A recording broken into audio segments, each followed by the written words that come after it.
Hi hello மக்களே, welcome to the new episode of cricket பசங்க. Sponsor by நாங்க தான், வேற யாரும் கிடையாது. எங்களுக்கு வேறெங்கும் கிளைகள் இல்லை, கிளைகளும் இல்லை, கடைகளும் இல்லை. என்ன ஹேமந்த், நல்ல குஷியா போகுது போல. Yes yes back to back T20 win பண்ணிட்டு சீரிஸ் வின் பண்ணிட்டு இப்போ ODI சீரிஸ் வின் பண்ணிருக்காங்க. Congratulation team India. பாசிட்டிவ் சைனா இருக்கு. சாம்பியன்ஸ் ட்ராஃபி ஜூனியர் பாய்ஸ் அடிச்சதுக்கு அப்புறம் சீனியர் பாய்ஸ் அடிச்சு நாங்களும் போட்டிக்கு வரலாமா அப்படின்ட்டு வந்திருக்கிறாரு. அதுவும் பெரிய பாய் வந்துட்டு officially is back. Our own hitman is back தான் சொல்லணும். ஆனா அடித்தால் அடி, உதைத்தால் உதை, மிதித்தால் மிதின்ற மாதிரி அண்ணா அடிச்ச அடியில தெரிச்சுட்டாங்க இங்கிலாந்து. நான் யாருன்றத நானே இப்பதான் கண்டுபிடிச்சிருக்கேன்ற ரோஹித் சர்மா கண்டுபிடிச்சிட்டாரு. அவர் யாரு? இல்ல நீங்களே எங்கடா இருந்தீங்க இவ்வளவு நாளா, ஏன்டா இவ்வளவு நாளா எங்கிட்ட வரல அப்படின்ற மாதிரி எங்கிருந்தோ வந்து நம்மளால ஃபார்ம் பண்ணிட்டு போறாங்க. எதா இருந்தாலும் நல்லா இருக்கட்டும் இங்கிலாந்து. அந்த வேதாளம் படத்துல அஜித்துக்கு வந்து அப்படியே கண்ணுல தண்ணி வரும் பாருங்க, என்ன கண்ணுல தண்ணிலாம் வருது அப்படின்ற மாதிரி நம்ம அடிச்ச சிக்ஸ் எல்லாம் போகுது. என்னன்னா அப்ப நம்ம ஃபார்ம் கொண்டோமா? ஒரு சிக்ஸ் அதாவது ஆஃப் சைடு ஒரு சிக்ஸ் அடிச்சாரு பாரு, அப்பவே தெரிஞ்சு போச்சு ஓகே பயபுல் இன்னைக்கு என்ன கொடல் ஊரு சம்பவம் உறுதின்ற மாதிரி அடிச்சு அந்த அந்த டச் வந்துருச்சு. அதுல பார்க்கும் போதே தெரிஞ்சு இந்த இன்னிங்ஸ்ல. அதனால சோ ஒரு கிரேட் சைன் இந்தியாவுக்கு வந்துட்டு. ஆமா, நம்ம ரோஹித் சர்மா பத்தி பேசினாலும் வந்துட்டு பாத்தீங்கன்னா டீமாவே பாத்தீங்கன்னா ஜெய்ஸ்வால் வந்துட்டு வெளியே போயிட்டு இப்போ ப்ராப்பர் அந்த டாப் ஆர்டர் எடுத்து வந்துட்டாங்க. King Kohli is back. அவர் மட்டும் தான் இன்னும் கொஞ்சம் ஃபார்முக்கு வரல, வந்துட்டாருன்னா நல்லா இருக்கும். கிங் கோலி பேக்ல தான் இருக்காரு. அவர் வந்து கொஞ்சம் திரும்பணும், அவ்வளவுதான். மத்த எல்லாம் கொஞ்சம் லைட்டா திரும்பிடுச்சுன்னு சொல்லலாம். எக்ஸப்ட் கேஎல் ராகுலோட பொசிஷனுமே வந்துட்டு கொஞ்சம் மாத்தி போடுறாங்க. ஏன்னா அவரு கன்ஃபார்ம் தான் விக்கெட் கீப்பர், அவர் தான் வந்து பண்ண போறாரு. இல்ல அது வந்துட்டு right hand left hand batsman try பண்றாங்க. அவரோட பொசிஷன் வந்துட்டு யாரோட பொசிஷனுமே, அதாவது கோலிக்கு அப்புறம் வந்துட்டு யாரோட ஐ மீன் ஸ்ரேயஸ் ஐயருக்கு தாண்டிட்டு யாரோட பொசிஷனுமே வந்துட்டு ஒரு ஸ்டேபிளான பொசிஷன் இல்ல, மாறி தான் வராங்க. கரெக்ட் தான். பட் இருந்தாலும் அவர் ரொம்ப கீழே நம்பர் 8ல அனுப்புறது வந்துட்டு நம்பர் 7 அனுப்புறது ரொம்ப அவரால் இது பண்ண முடியல, கேட்ச் அப் பண்ண முடியலன்னு சொல்லணும். பட் ஹோப் அது வந்து அக்ஷர் பட்டேலுக்குமே வந்துட்டு அவரோட பேட்டிங்க்கு வந்துட்டு எப்படி இருக்குன்னு சொல்லிட்டு ஒரு பதம் பாக்குற ஒரு விஷயமா தான் நான் பார்ப்பேன். பட் அது வரைக்கும் இது நடக்கிறதுல என்ன ஒரு நல்லதுன்னா, அக்ஷர் பட்டேலுக்கு நல்ல ஒரு பேட்டிங் சான்சஸ் கிடைக்குது. அவர் நல்லா பெர்ஃபார்ம் பண்றாரு உண்மையாலுமே. கேஎல் ராகுல் தான் அது வந்துட்டு என்ன மாதிரி தெரியல. ஏன்னா ஒரு கிளாஸான பிளேயரு. சோ அவரை வந்துட்டு ஒரு இந்த இடத்துல வேஸ்ட் பண்றாங்களான்னு ஒரு கொஸ்டின் இருக்கு. பட் ஏதாவது ஒரு கரெக்டான டைம்ல வந்துட்டு அந்த அந்த இதுல வர்றதுக்காண்டி எங்கேயாவது ஒரு மேட்ச்ல கண்டிப்பா தேவைப்படுற இடத்துல ஆடி கொடுத்துருவாருங்கிற ஒரு நம்பிக்கை இருக்கு எனக்கு. கண்டிப்பா. அண்ட் அக்ஷர் பட்டேல் வரதுனால என்ன ஆகுதுன்னா ஃபாஸ்டா நம்மளுக்கு ஒரு 30-40 ரன் அடிச்சிடுறாரு. அந்த பிரஷர் வந்துட்டு அப்படியே ரிலீஸ் ஆயிடுது. இதே கேஎல் ராகுல் வந்தா கூட கொஞ்சம் ஸ்லோவா தான் வருது. அதுல ஸ்பின்னர்ஸ் வந்து ஒருவேளை ஒரு லெக் ஸ்பின்னர் ஐ மீன் லெஃப்ட் ஹேண்ட் ஸ்பின்னர் வந்ததுன்னா உடனே அக்ஷர் பட்டேல் அனுப்பிச்சு விட்டு டேக் ஆன் பண்ணுங்கன்றாங்க. செம்ம அடிக்கிறாரு, ஸ்பின்ன பாத்தல் அடிக்கிறாரு. இல்ல தூபேவோட மறுபிறவி தெரியுமா? தூபே T20 என்ன பண்றாரோ அதை வந்துட்டு இப்போ பண்றதுக்கு ஒரு ஆள் வேணும். சோ அக்ஷர் பட்டேல கொண்டு வராங்க. சரி, அதனால ஜடேஜா அவங்க கொண்டு வரல. ஜடேஜா வந்துட்டு லைக் டீம் வந்துட்டு இப்போ ரேபிடா விக்கெட் விழுவும் போது லைக் ஸ்டெபிலைஸ் பண்றதுக்கு தான் இப்போ வந்துட்டு ஜடேஜாங்கிற காட்டி அவர் கீழே இருக்கிறாங்க, பாண்டியா கீழே இருக்கிறாங்க. கரெக்டான மூவ் தான். ஜடேஜாக்கு அப்புறம் அக்ஷர் அனுப்பிச்சு வேஸ்ட் பண்றதுக்கு அக்ஷர் இப்படி இறக்கி விட்டா ஒரு தடாலடி பேட்ஸ்மேன் ஆயிடுவார்ல. அதுக்குதான் கண்டிப்பா அண்ணனின் வழியில் அப்படின்னு சொல்லிட்டு ரோஹித் சர்மா கும்பிடு போட்டு வந்து ஆடுவார்னு நினைக்கிறேன். அண்ட் அதை தொடர்ந்து பாத்தீங்கன்னா நம்ம வருண் சக்கரவர்த்தி debut match, second oldest player to get a debut. ஆமா, 33 இயர்ஸ்க்கு அப்புறம் டெபியூ இருக்கு. 33 இயர்ஸ் வருண் சக்கரவர்த்திக்கு. ஆமா, நானே பார்த்து ஷாக் ஆயிட்டேன். பட் இருந்தாலும் பார்த்து அப்படி தெரியல, சின்ன பையன் மாதிரி இருக்காரு. பட் அதாவது வருண் சக்கரவர்த்தியோட லைஃப் பத்தி பேசணும்னா, இனிஷியலா வந்துட்டு அவர் வந்துட்டு ஒரு ஆர்கிடெக்ட், ஓகேவா, ஒரு விஜய் ஃபேன். அது அப்பார்ட் ஃப்ரம் தட், அது போக அவர் வந்துட்டு படத்துல நடிச்சிருக்கிறாரு, ஜீவா படத்துல, ஓகேவா. அது போக லேட்டா தான் வந்துட்டு அவர் இன்டர்நேஷனல் டீமுக்குள்ளே, அதாவது ஒரு ஃபாஸ்ட் பவுலரா இருந்தாராம். அதுக்கப்புறம் தான் வந்துட்டு மிஸ்ட்ரி ஸ்பின்ன போட ஆரம்பிச்சு ட்ரை பண்ணி இந்த கேரம் பால் இதெல்லாம் போட ஆரம்பிச்சு அதுக்கப்புறம் தான் அவர் வந்துட்டு India like I mean like என்ன சொல்றது, தமிழ்நாடு டீம்ல ஆடி அதுக்கப்புறம் ஒரு டீமா ஆடி இந்தியா இவ்வளவு தூரம் வந்து நின்று இருக்காரு. அது வந்துட்டு எக்ஸ்பிளைன் பண்ணிட்டாரு. நம்ம 30 வயசு வரைக்கும் ஒரே ஆபீஸ் தான் உட்கார்ந்துருக்கேன்.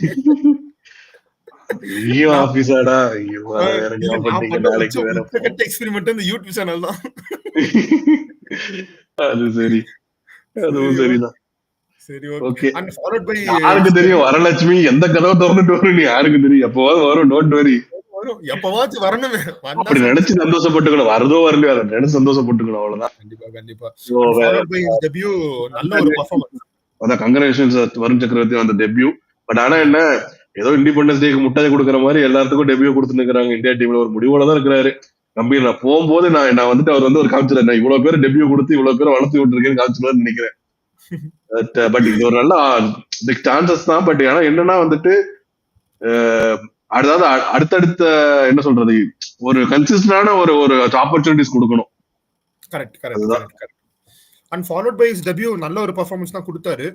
அண்ட் அதை நம்ம ஸ்கோர் போர்ட்லயே பார்க்க முடியும். அவர் மட்டும் கிடையாது, அவங்க 304 ரன்ஸ் வந்துட்டு ஓடிஐல வந்துட்டு ஒரு பெரிய ஸ்கோரா தெரியலாம். பட் இந்த கிரவுண்ட்ல வந்துட்டு பாத்தீங்கன்னா அது வந்துட்டு ஒரு ஆவரேஜ் ஸ்கோர் தான். ஏன்னா வந்துட்டு நல்ல நினைக்கிறேன், பட் மோஸ்ட்லி நல்ல ஒரு பேட்டிங் பிச்சா இருந்துச்சு. நம்மள வந்து விட்டு இருந்தா நம்ம ஒரு 350 அபோவ் தான் அடிச்சிருப்போம்.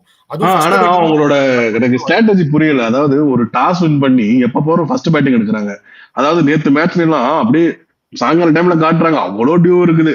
அதாவது அநேகமா எனக்கு தெரிஞ்சு ஆலியார் டேமுக்கு அடுத்து அங்கதான் அவ்வளவு தண்ணி இருந்திருக்கும்னு நினைக்கிறேன். அவ்வளவு தண்ணி இருக்குது. அதுல போயிட்டு எப்படி ஒரு ஃபாஸ்ட் பவுலராவே இருக்கட்டும், ஸ்பின்னர்னாலே அங்க பவுலிங் போட முடியல.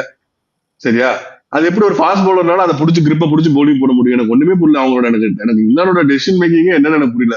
அதுவும் ஒரு ஸ்பின்னர், அது இந்தியாவில் ஆடும்போது ஒரு ஸ்பின்னர் வச்சுதான் போறாங்க.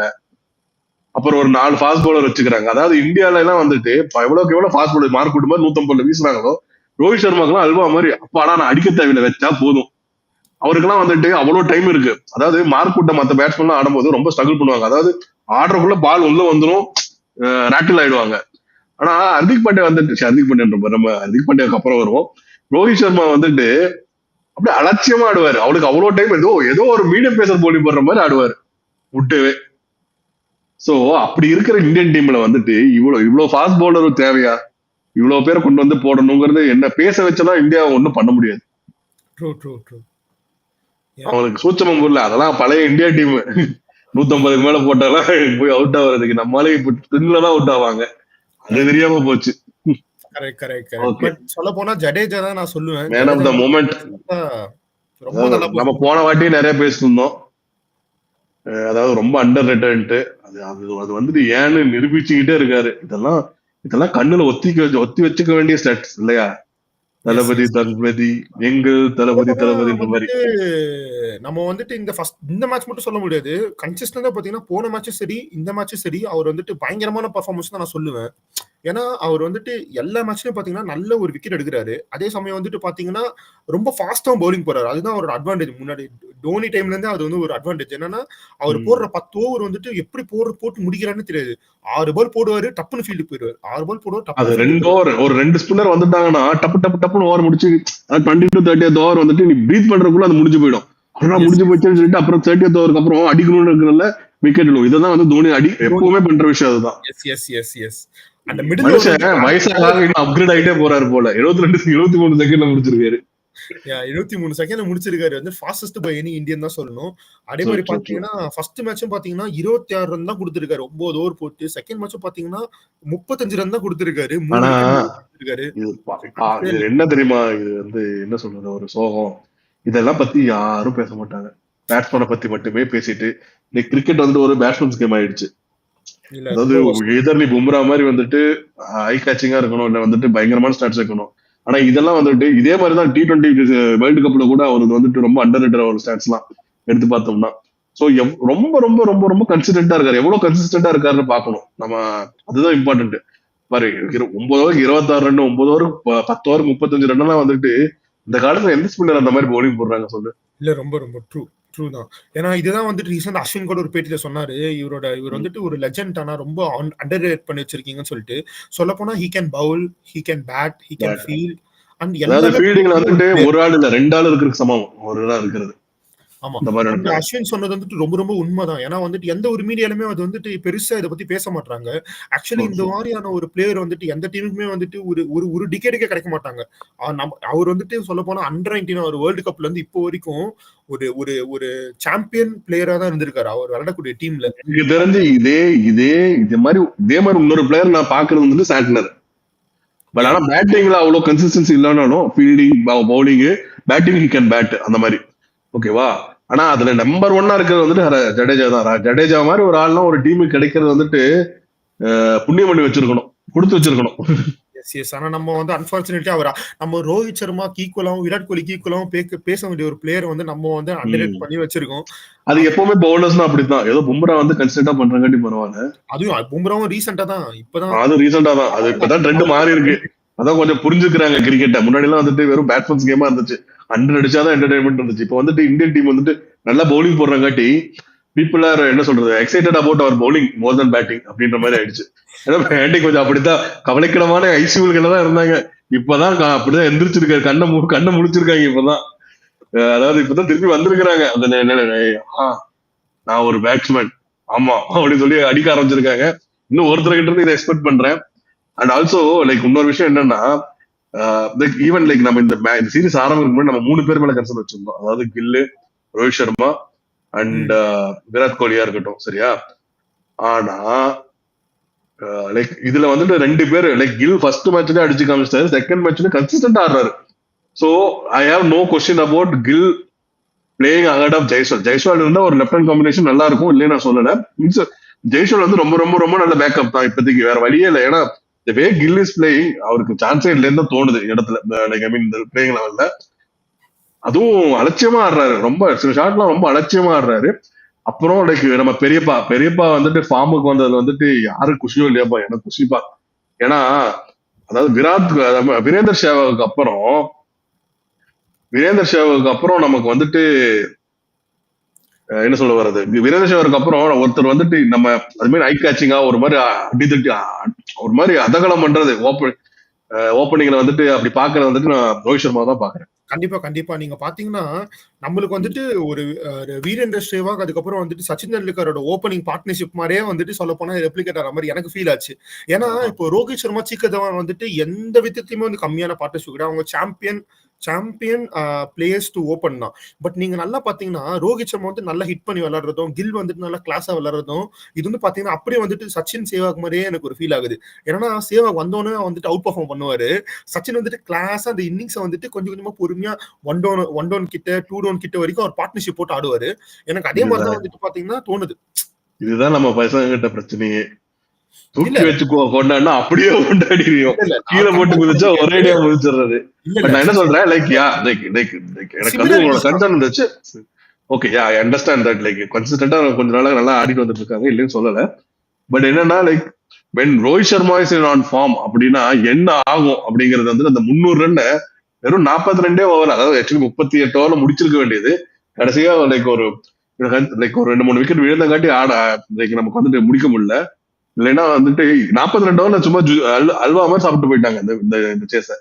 எஸ், நீங்க பாத்தீங்கன்னா இப்ப நான் எதுக்காக சொல்ல வந்தேன்னா, நீங்க ரோஹித் சர்மா சுப்மன் கில்லோட ஸ்டார்ட் பாத்தீங்கன்னா 26 இன்னிங்ஸ்ல வந்துட்டு லாஸ்ட் 26 இன்னிங்ஸ்ல வந்துட்டு நியரிங் டு 1900 ரன்ஸ் அடிச்சிருக்காங்க வித் an average of 74.72.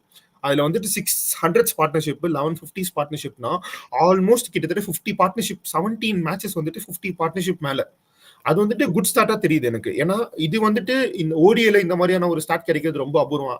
நான் வந்துட்டு சீக்கர் தவான் மாதிரியான பிளேயர் வந்துட்டு நம்ம ரொம்ப வெளியே அப்படியே அவர் எப்படி வெளியே போனார்னே தெரியல, அவரோட எக்ஸிஸ்டன்ஸே மறைஞ்சு போயிடுச்சு. அதுக்கப்புறம் பாத்தீங்கன்னா கில் வந்துட்டு ஒரு ஓடிஐ ஃபார்மேட் வந்து ஒரு நல்ல ஃபைண்ட் தான் நான் சொல்லுவேன். ஏன்னா வந்துட்டு இப்போ இருக்க ரோஹித் சர்மா கூட வந்துட்டு அவர் வந்து நல்ல பார்ட்னர்ஷிப் போட்டு நல்லா விளையாடுறாரு.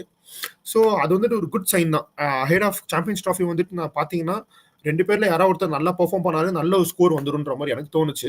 அண்ட் இந்த மேட்ச் கூட பாத்தீங்கன்னா நல்ல ஒரு 100 ரன்ஸ் பார்ட்னர்ஷிப் போட்டாங்க. அண்ட் ரோஹித் சர்மா எக்ஸப்ஷனல் நிறைய ரெக்கார்ட் இந்த மேட்ச் பண்ணாரு. அதுல வந்துட்டு one of the record Chris கெயில வந்துட்டு பீட் பண்ணி, அதாவது ஒரு காலத்துல தோனி வந்துட்டு எனக்கு வந்து ஷஹீத் அஃப்ரிடியோட ரெக்கார்ட் அடிக்கணும். ஏன்னா தோனி ஸ்டார்டிங் ஆஃப் த கரியர்ல வந்துட்டு 1 டவுன் வந்துட்டு இருந்தாரு. ஸோ நிறைய பாசிபிலிட்டிஸ் இருக்கு. ஏன்னா மேட்சுக்கு மேட்ச் 5-6 அடிப்பாரு, சும்மா 50 அடிச்சாவே. அப்படி இருந்த காலத்துல ரோஹித் சர்மா வந்துட்டு மனுஷன் அடிச்சா 6 தான்யா அப்படின்ற மாதிரி அடிச்சு எங்க இன்னும் வந்துட்டு ஒரு 20 6 அடிச்சா அதை அடையமா சாம்பியன்ஸ் ட்ராஃபில முடிச்சிருவாருன்னு நினைக்கிறேன். இது ஷஹீத் அஃப்ரிடியோட அந்த ரெக்கார்டை வந்துட்டு முடிச்சிருவாருன்னு நினைக்கிறேன். அதுவும் அந்த மாதிரி அப்புறம் மாதிரி 6 அடிக்கிறவங்கலாம் வந்துட்டு அது என்ன மாதிரி டேலண்ட் அது. ட்ரூ.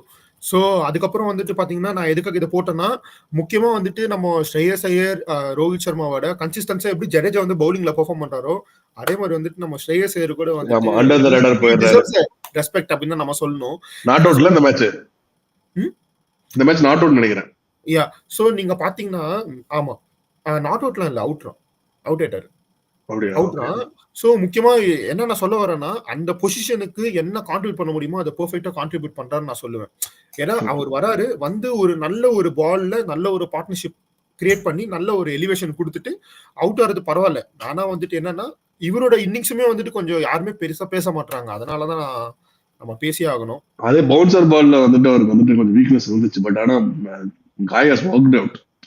நல்லாவே தெரியுது. அதாவது நீ இப்போ ஹோட்ஸ் போட்டு நான் அடிக்கிறேன், நீ இதுதான் என்னோட வீக்னஸ் நினைக்கிறேன், என் வீக்னஸ் நான் பிளஸ் ஆக்குறேன் அப்படின்ற மாதிரி is taking on the bouncers. அதாவது ஆர்ச்சர் போட்டதா இருக்கட்டும் இல்ல குட்டு போட்டதா இருக்கட்டும் நல்லா ஆட ஆரம்பிச்சிட்டாரு. Like I think it's good science for India. But ஆனா ஒரே ஒரு பிரச்சனை தெரியுமா, லைக் அதாவது ஒரு ஃபார்மேட்ல ஒரு பிளேயர் வந்து நல்லா ஆடுறாங்கன்னா, ஃபார் எக்ஸாம்பிள் வருண் சக்கர் வந்து T20 நல்லா பண்ணாரு, அக்ஷித் ராணா வந்துட்டு IPL நல்லா பண்ணாரு. ஸோ அது வந்து 2020 ஃபார்மேட். பட் அது எதுக்காக வந்துட்டு அவங்கள வந்துட்டு ஒரு அடுத்த உடனே வந்துட்டு ஒன் டேல டெபியூ கொடுக்குறது, டெஸ்ட் டெபியூ கொடுக்குறது, that I don't like it. அவங்க வந்துட்டு அவங்க ஒரு ஃபார்மேட் நல்லா பண்றாங்கன்னா you keep them there in that format. அவங்க அந்த அந்த அந்த ஃபார்மேட்டுக்கான ஸ்பெஷலிஸ்டா இருக்கட்டும். இதுக்கு அது ஐ மீன் அதே டெஸ்ட்டுக்கு வரும்போது இன்னொரு செட் ஆஃப் பிளேயர்ஸ் இருக்கட்டும். அப்படி கொண்டு போனா இன்னும் நிறைய பேர் சான்சஸ் கிடைக்கும். And they can like they have understanding that okay நான் இது மட்டும் தான் ஆட போறேன், இதை மட்டும் தான் கான்சன்ட்ரேட் பண்ண போறேன் அப்படி குழப்பிக்காம 3 ஃபார்மேட் ஆடுறது வந்து ஏதோ 2-3 பேர் மட்டும் இருந்தா போதும். அதாவது like extraordinary talents like Rohit Sharma, Kohli, Gill or Bumrah அந்த மாதிரி இருக்கிறவங்க மட்டும் 3 ஃபார்மேட் ஆடட்டும். கண்டிப்பா சோ ட்ரூ. சோ இது வந்துட்டு அதுதான் நான் சொன்னேன். ஆக்சுவலி வந்துட்டு லாஸ்ட் மேட்சை பாத்தீங்கன்னா நம்ம ஓப்பனிங் ஸ்டாண்ட் எப்பப்பெல்லாம் நம்ம ஓப்பனிங் ஸ்டாண்ட் வந்துட்டு இந்த மாதிரி இருக்கோ நம்ம வந்துட்டு ஈஸியா வின் பண்ண முடியும். லைக் அது வந்துட்டு வின் பண்ண முடியும். அண்ட் யா நம்ம வந்துட்டு ஃபைனலா பாத்தீங்கன்னா இந்த பவுலிங் இந்த பேட்டிங்கோட பர்ஃபார்மன்ஸ் வச்சு நம்ம 2-0 வின் பண்ணிருக்கோம். முடிஞ்சு போச்சு சீரீஸ், முடிச்சு விட்டாங்க, முடிஞ்சு போச்சு அப்படின்ற மாதிரி. யா சோ இந்த சீரீஸும் அதே மாதிரி அதுதான் இது எப்படி இருக்குன்னா லைக் நம்ம ரோஹித் சர்மாவோட சரித்திரம் முடிஞ்சது அப்படின்னு நினைக்கும் போது இருங்கு பாய் அப்படின்னு சொல்லிட்டு அது யாருன்னு காமிச்சிட்டு போயிருக்க பெரிய பாய். அதே மாதிரி லைக் இங்கிலாந்து வந்துட்டு like I mean like C அவங்க வந்துட்டு பேட்டிங் ஆடினாங்க, நல்லா ஆடினாங்க, இல்லையே சொல்லல. லைக் அவங்க ஓப்பனிங் நல்லாவே பண்றாங்க. பட் அதை வந்துட்டு பெருசா யூட்டிலைஸ் பண்ண மாட்டேங்கிறாங்க மிடில் ஆர்டர்ல. பட் இந்த மேட்ச்ல கொஞ்சம் எல்லாருமே கொஞ்சம் நல்லா ஆட வந்தாங்க. பட் ஆனா கரெக்டான இன்டர்வல்ஸ் வந்துட்டு இந்தியா பவுலிங் விக்கெட் எடுத்தாங்க கரெக்டா. ஹையஸ்ட் ஸ்கோர்னு பார்த்தாவே வந்துட்டு நமக்கு வந்துட்டு ஜோய் ரூட் தான் 69 ரன்ஸ். அது கீழே வந்துட்டு டக்கெட் இருந்தாரு, அதே மாதிரி ப்ரூக், இந்த மாதிரி பட்லர் இவங்க எல்லாம் 40, 66 அந்த மாதிரி அடிச்சு ஸ்கோர் வந்துருச்சு. ஈவன் அவர் பேர் என்னப்பா லிவிங்ஸ்டன் ஒரு 45 முடிச்சாரு. பட் ஆனா கரெக்டான இன்டர்வல்ஸ்ல விக்கெட் எடுத்தாங்க இந்தியா பேனிக்கே ஆகல, சேசிங்களும் எங்கேயுமே பேனிக் ஆகல. இல்ல வந்துட்டு இந்த மாதிரியான டீம் பெர்ஃபார்மன்ஸ் வச்சு நீங்க அவங்க 400 கொடுத்தாலும் நம்ம ஆளுங்க சேஸ் பண்ணிருப்பானுங்க. அதுதான் உண்மையும் கூட. சோ ஆனா நம்மளோட மேஜர் கன்சர்னா என்ன இருக்கு அப்படின்னு நான் பார்க்கும்போது என்னன்னா ரோஹித் சர்மா பெர்ஃபார்ம் பண்ணிட்டாரு. யா குவைட் குட். இதுதான் ஒரு மேட்ச் முன்னாடி நம்ம ரோஹித் சர்மா இப்படிதான் பேசிட்டு இருந்தோம். இப்போ விராட் கோலி அப்படின்னு நார்மலா பேசல. பட் இருந்தாலும் விராட் கோலியோட அவுட் பாத்தியா? விராட் கோலி கொஞ்சம் ஒர்க் பண்ணணும் தான் போல, கொஞ்சம் அவுட் ஆஃப் டச்ல இருக்கிற மாதிரி தோணுது. அது ஒண்ணுதான் இப்போ சாம்பியன்ஸ் ட்ரோபிக்கு போறத பார்க்கும்போது லைக் விராட் கோலி ஃபார்ம் மட்டும் தான் ஒரு கன்சர்னா இருக்கு. நெக்ஸ்ட் மேட்ச் ஒரு 50 அடிச்சா கூட லைக் நமக்கு கொஞ்சம் கான்ஃபிடன்ஸ் இருக்கும். அதுதான் உண்மை. சாம்பியன் பிளேயர்ஸ் எப்ப வேணா ஃபார்முக்கு வரலாம் சொல்றதுக்கு இல்ல, பட் சொல்றேன் இருந்தாலும் வந்தா நல்லா இருக்கும் சொல்றேன். என்னதான் இந்த ரோகோ அப்படின்ற ஒரு இது வந்துட்டு எக்ஸ்பெக்டேஷன் வந்து அதிகமா இருக்கனால நம்மளுக்கு நல்ல கோலியோட பெர்ஃபார்மன்ஸ் வந்து ஒருவேளை இதுதான் லாஸ்ட் சீரிஸா இருக்குமோன்னு கூட ஒரு இது இருக்கு, பேசிக்கிறாங்க. யாரு சொன்னா பேசிக்கிறாங்கப்பா, வெளியே பேசிக்கிறாங்க அவ்வளவுதான். யாரும் இவரு ஆனா ரோஹித் சர்மாக்கு இதுதான் அப்படி ஏதோ அந்த மாதிரி சொல்றாங்க. என்ன சொல்றாங்கன்னா லைக் இந்த சாம்பியன்ஸ் ட்ரோபியோட அவர் ரிட்டையர் ஆயிடுவாரு, this will be his last tournament அப்படின்ற மாதிரி சொல்றாங்க இந்தியன் ஜெர்சில, அப்படி சொல்றாங்க.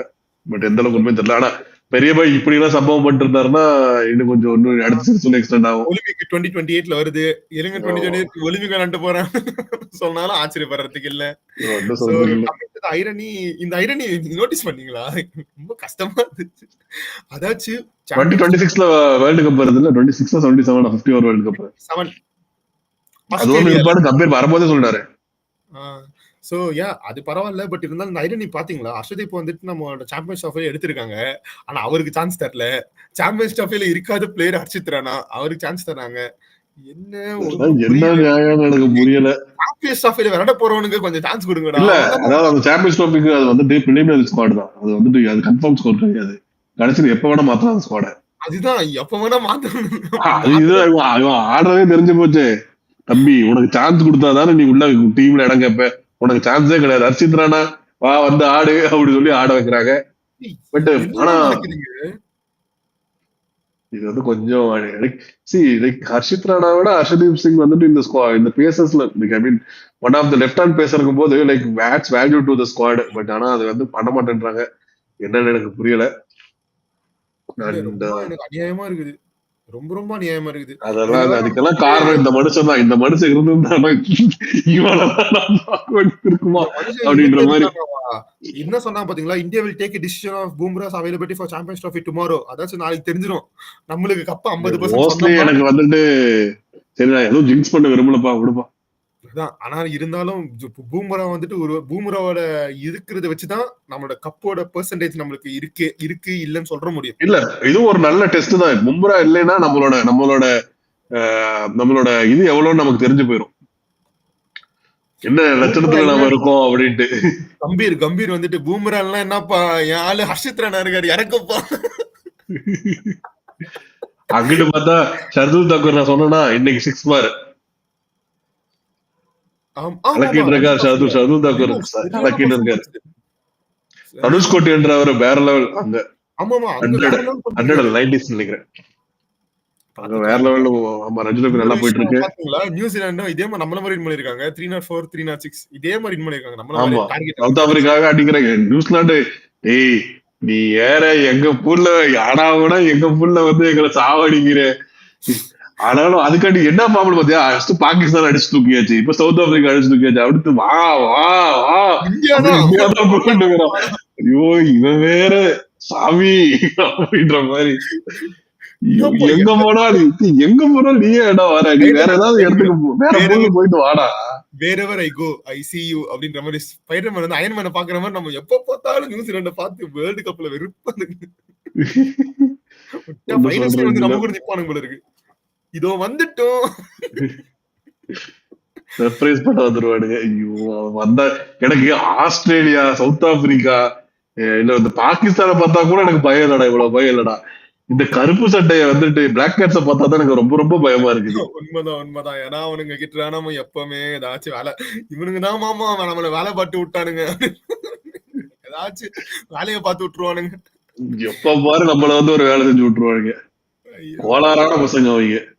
அந்த ரச்சித் ரவீந்திராவும் டெவான் கார்டேவும் ஐயோ நம்மள செமிஃபைனல்ஸ்லயே அவனுக்கு வேற லெவல் தான் ஆடினானுங்க. நம்ம ஏதோ அப்படியே நம்ம பேட்டிங் பாப்பலக்காட்டி அடிச்சு வந்துட்டோம். அது இந்த Rachin Ravindra Daryl Mitchell Kane Williamson கிடையாது. அந்த டீம்ல இந்தியான்னு வந்தா எவனா ஒருத்தன் பர்ஃபார்ம் பண்ணி போடுவான். அவனுக்கு வின் பண்றானுங்க. அவ்வளவுதான். விடுங்க எப்படி நியூசிலாந்து நம்ம போல டாப் நம்ம செகண்ட் வரணும். அவ்வளவுதான். த்ரூ ஆனா போதும். ஆமா ஏன் மழை அந்த அன்னைக்கு மழையாவது வந்துருக்கடா. வந்து ஒரு பாயிண்டாவது எங்களுக்கு கொடுங்கடா. அது கூட பாத்தீங்களா நோட்டீஸ் பண்ணீங்களா கடைசி மேட்ச் நியூசிலாந்து கூட. சோ இந்த பாகிஸ்தான் வேற எப்ப என்ன நம்ம பங்காளிங்க எப்ப எப்படி ஆடுவாங்க அவங்க கூட வந்து கடைசியில நியூசிலாண்டா போட்டு நியூசிலாந்து முன்னாடியே டிசைட் பண்ணி வச்சிருப்பாங்க. நமக்கு ஒரு அல்வாத்துக்கு வருதுடா. நமக்காக 2-3 பாயிண்ட் கொடுக்க ஒரு டீம் வந்திருக்குதுடா. நம்ம புள்ளியா வந்திருக்கு அப்படின்னு தான் இருப்பானுங்க இந்தியா. யோசிச்சு பாருங்க கடைசி மேட்ச் நம்மளுக்கு அந்த கடைசி சாம்பியன்ஸ் ட்ராஃபில நம்ம பூல்ல கடைசி மேட்ச் தான். அப்ப எப்படி நம்ம இருக்கும்? பாகிஸ்தான் இல்ல இந்தியா நியூசிலாந்து குவாலிஃபை ஆயிரும். ஓகேங்களா? நியூசிலாந்து இப்ப நம்மளுக்கு எப்படி தான் இருக்கும்? நியூசிலாந்து வின் பண்ணாதான் நம்ம உள்ள போற மாதிரி இருக்கும். இல்லன்னா பாகிஸ்தான் குவாலிஃபை ஆயிரும். ஐயோ இது சொல்றதெல்லாம் என்னடா நீ ஃபியூச்சர் எல்லாம் பார்த்துட்டு வந்த மாதிரியே சொல்றானே மனசுக்குள்ள. சத்தியமா நான் சொன்ன நம்ப மாட்டீங்க. நான் வந்துட்டு சிஎஸ்கே ஆர்சிபி ஐபிஎல் போன மேட்ச் நான் அப்படிதான் நினைச்சேன். ஆர்சிபி சிஎஸ்கே 2 டீம் இப்பவே குறி சொல்ல ஆரம்பிச்சிட்டா மக்களே. இல்ல நாம வந்துட்டு அண்ணன் போஸ்டா தான் ஜெயிக்கிறோம். நாம 3 மேட்ச் ஜெயிச்சு உள்ள போறோம். இதுக்கு வந்து இவன் கொடுக்கிற ஜிங்ஸுக்கு எதிர் ஜிங்ஸ். இல்ல நான் ஒண்ணு சொல்றேன். அப்படி 3 மேட்ச் ஜெயிச்சு உள்ள போறது வேண்டாம் தோத்துட்டு உள்ள போவோம். வேண்டாம் நம்ம ஆளுங்க தோத்தாவே அப்படியே. அதாவது இந்தியா வந்துட்டு எப்பவுமே ஃபைனல் போய் தான் தோப்பானுங்க. சரியா? நம்ம லீக்லயே தோத்தோன்னு வச்சுக்கோங்க. நம்ம செமிஃபைனல்ல வெளியே வந்துருவோம். நமக்கு இன்னைக்குமே நமக்கு அந்த மாதிரி ரெக்கார்டு சாதகமா இருந்தது இல்லை. அதனால அட்லீஸ்ட் லீக் ஸ்டேஜ்லயாவது அன்டிபிட்டடா போனாதான் ஏதாவது ஒரு மனதைரியத்தோட ஆடுவானுங்க. இல்லைன்னா அவ்வளவுதான் சுக்குநூறா உடஞ்சு போயிடுவாங்க. இன்னைக்கு இந்தியன் ஃபேன்ஸ வந்து கதற விட்டது போதும். நான் என் வாயால போதும். அதுக்கப்புறம் கமெண்ட் செக்ஷன்ல வந்து இந்த கேள்வி வேற குறி சொல்லிட்டு போயிட்டா மக்களே, இந்தியா தோத்தா வேற யாரும் காரணம் இல்லை, இவன் வந்தான் உங்க வீடியோ பாக்குறதுக்கு சூனிய வச்சிருக்கான். இல்ல நானு பழைய பாஸ்ட் நினைச்சுதான் நான் வந்து கதறிட்டு இருந்தேன். ஆனா நீ பண்ற பாரு, ஃபியூச்சர்ல போய் அது நினைச்சேன், இது நடந்துச்சுன்றான். சரி, இவன் சொல்றது எந்த அளவுக்கு ப்ரெடிக்ஷன் நடக்குதுன்னு பாப்போம் மக்களே. So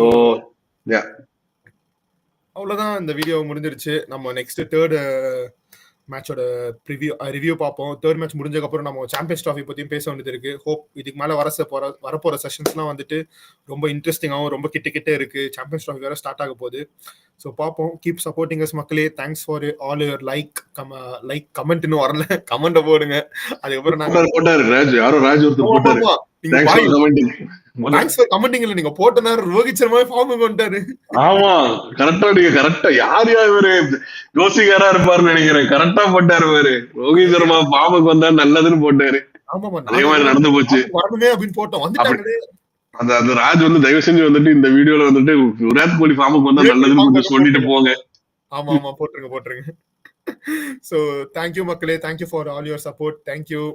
We'll see you in next video. Until next video, bye from cricket pasanga Hemant and Akhil. Bye மக்களே, good night. Bye மக்களே, good night. Cheers.